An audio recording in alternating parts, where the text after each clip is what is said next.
បាទសួស្តីអ្នកដែលតែងតែទស្សនា Channel ព្រានបរឌីថ្ងៃនេះខ្ញុំមានម៉ូដធៀបការថ្មីមួយទៀតដែលធ្វើនៅលើម៉ូដធៀប Happy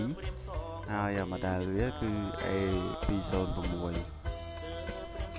នេះគឺជាគំរូ template ដែលយើងបានធ្វើរួចយើងនៅចាំតែកែនៅឈ្មោះហើយនឹង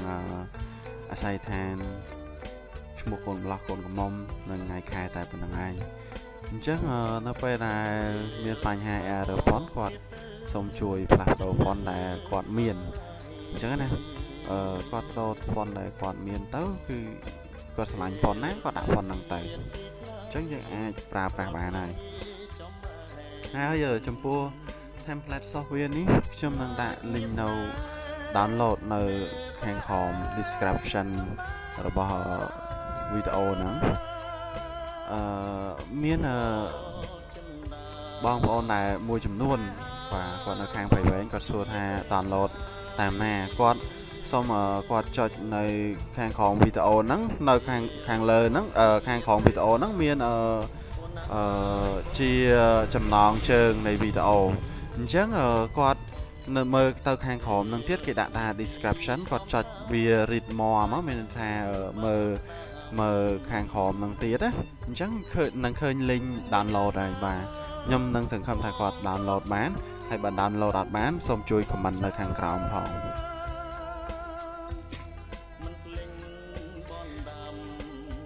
ចំពោះវីដេអូនេះខ្ញុំធ្វើវាឡើងសម្រាប់ក្នុងគោលបំណងឲ្យអ្នកទាំងអស់គ្នាអាចស្វែងយល់ពីម៉ូដធៀបខ្លះៗនៅខាងរោងពុម្ពរបស់ខ្ញុំដែលបានផលិតជាប្រចាំថ្ងៃអញ្ចឹងខ្ញុំសង្ឃឹមថាអ្នកទាំងអស់គ្នាពេញចិត្តហើយធៀបទាំងអស់ហ្នឹងគឺខ្ញុំឡើងតែអ្វីដែលខ្ញុំធ្វើតែបណ្ដោះដោយខ្ញុំតែបានបញ្ជាក់ជារឿយៗมันអាចខ្ញុំធ្វើគ្រប់ម៉ូដគ្រប់ម៉ាកគ្រប់ក្រុមហ៊ុនទាំងអស់ទេគឺធ្វើទៅតាមភ្ញៀវដែលតម្រូវការប៉ុណ្ណោះអញ្ចឹងអរគុណចំពោះអ្នកដែលតែងតែទស្សនា Channel ព្រានបរឌីហើយខ្ញុំសង្ឃឹមថាអ្នកទាំងអស់គ្នានឹងជួយ Subscribe និង Share Channel របស់ខ្ញុំឲ្យបានច្រើនផងបាទជាទឹកចិត្តមួយសម្រាប់ឲ្យខ្ញុំធ្វើវីដេអូហ្នឹងផុសជារឿយៗសម្រាប់ឲ្យអ្នកទាំងអស់គ្នាបាន download template ថ្មីគំរូធៀបថ្មីបាទហើយគំរូធៀបនេះគឺខ្ញុំធ្វើនៅកម្មវិធី Corel X8 អញ្ចឹងអ្នកទាំងអស់គ្នាគាត់ download ប្រសិនបើជា cover version សូមគាត់ជួយ download Corel X8 បាទ Corel version X8 ដើម្បីបាទបើកសោះនឹងទៅវាអត់មានបញ្ហាបាទអរគុណអញ្ចឹងខ្ញុំសូមឲ្យអ្នកទាំងអស់គ្នាជួយមើលវីដេអូនេះពីដើមដល់ចប់ចុះណាអញ្ចឹងខ្ញុំនឹងធ្វើតាមលំដាប់ហើយគាត់ក៏អាចនឹងកែប្រែសោះនឹងបានដោយសារការមើលវីដេអូនេះដែរខ្ញុំសង្ឃឹមថាអ្នកទាំងអស់គ្នានឹងពេញចិត្តបាទសូមអរគុណអញ្ចឹងខ្ញុំចាប់ផ្ដើមធ្វើជាបន្តបន្ទាប់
បាទត្រង់នេះខ្ញុំសូមបញ្ជាក់ម្ដងទៀតថាប្រសិនបើអ្នកទាំងអស់គ្នាគាត់ប្រើនៅលើម៉ាស៊ីនអឺបោះពុម្ពគាត់ប្រើនៅពណ៌សខ្មៅហើយសម្រាប់ចេញកាល់ឬក៏ចេញกระดาษសម្រាប់បោះពុម្ពជាមួយនឹងម៉ាស៊ីនបោះពុម្ពម៉ាក Ricoh អញ្ចឹងទៅយើងអាចប្រើពណ៌ខ្មៅនឹងបានហើយដោយឡែកប្រសិនមកជាលោកអ្នកចូលចិត្តប្រើម៉ាស៊ីន print សម្រាប់បោះធៀបការអញ្ចឹងគាត់ប្រើជាមួយនឹង Canon ឬក៏ Epson អីខ្ញុំអត់ដឹងទេព្រោះខ្ញុំក៏អត់ប្រើដែរប៉ុន្តែវិធីសាស្ត្រក្នុងការបដូរពណ៌នៅការ print ហ្នឹងខ្ញុំបានធ្វើវីដេអូអឺមុនហ្នឹងហើយអញ្ចឹងគាត់មើលវីដេអូមុនហ្នឹងទៅណាការបដូរពណ៌ហើយខ្ញុំសង្ឃឹមថាអ្នកទាំងអស់គ្នាចេះបដូរវាដោយមានភាពរហ័សមិនយូរដោយសារបើសិនជាយើងដូរពណ៌ធម្មតាយើងត្រូវការអានគ្រប់ហើយយើងអាចបដូរពណ៌វាម្ដងមួយប៉ុន្តែចំពោះណាreplace ពណ៌ហ្នឹងគឺគាត់មានលក្ខណៈងាយស្រួលច្រើនខ្ញុំសង្ឃឹមថាគាត់នឹងអាចធ្វើបានចំពោះអ្នកដែលបោះជាមួយនឹងធៀបជាមួយប្រើជាមួយនឹងម៉ាស៊ីន Canon ឬក៏ Epson អីហ្នឹងគាត់អាចប្រើបាន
បាទធៀបរបស់យើងបានធ្វើរួចអញ្ចឹងបាទជាចុងចប់ខ្ញុំសូមថ្លែងអរគុណចំពោះអ្នកដែលទស្សនាតាំងពីដើមរហូតដល់ចប់ហើយខ្ញុំសង្ឃឹមថាអ្នកទាំងអស់គ្នានឹងពេញចិត្តវីដេអូនេះសូមជួយ Subscribe Like Comment និង Share ឲ្យបានទាំងអស់គ្នាដើម្បី